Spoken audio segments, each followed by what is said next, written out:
One of the oldest churches in the Holy Land and even in the world, a real treasure for humanity, the Church of the Nativity was the only one to survive the destruction of the holy sites. In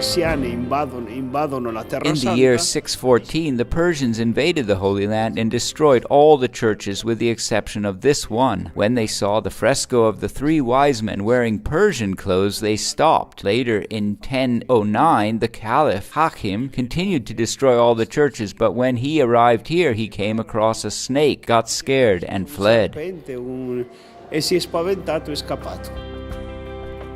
The first construction of the Church of the Nativity dates back to the 4th century by Saint Helena, mother of Emperor Constantine. Destroyed by a strong earthquake, it was rebuilt by Justinian 2 centuries later.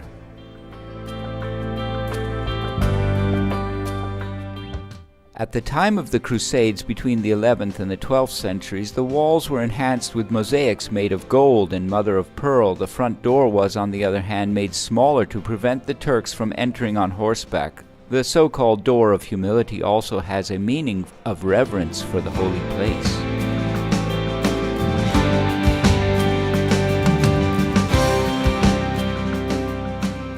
Long before its construction in the 2nd century, the place was already venerated by Christians. For this reason, the Emperor Hadrian turned it into a sacred grove dedicated to Adonis, thus profaning the place that was considered holy. The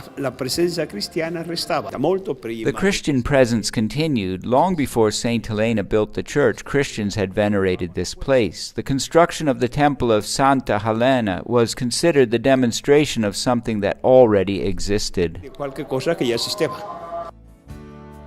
The Church of the Nativity is currently being restored. The roof, the mosaics, the columns of the nave, the facade, and the damaged parts are being repaired. The structure we see today is impressive. The quality of the material used is the same that has been holding up the church for nearly 1,500 years. The wood used in the lintels supporting the roof was cedar of Lebanon from the Justinian era.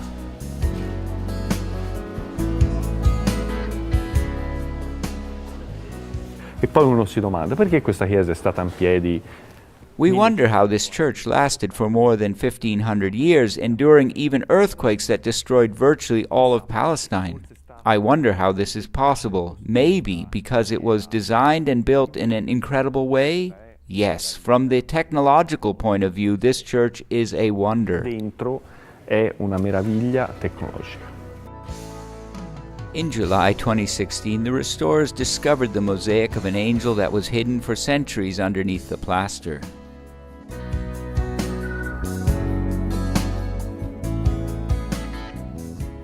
In the basilica, under the nave, there are the caves that surround the place of Christ's birth. They are dedicated to Saint Joseph, to the Holy Innocents, and to Saint Jerome, who lived there over 30 years of his life while translating the Bible. The stairs access the heart of the Church of the Nativity. Jesus' birthplace and the manger where he was laid are just a few steps away.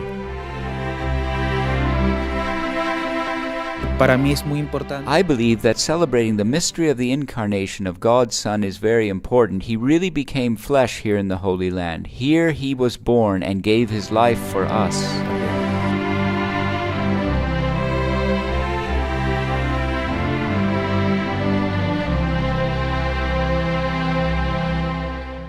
The grotto of the Nativity and the manger preserve the archaeological remains of the place where Jesus spent the first moments of his life. These are tangible signs that reinforce what we do not see, the faith in the Son of God. Many times at home when we were children, we were told stories about the birth of Jesus, so we have always tried to imagine the details of this significant story. Being here and being able to grasp the reality of this event is a great joy. Uma alegria muito grande.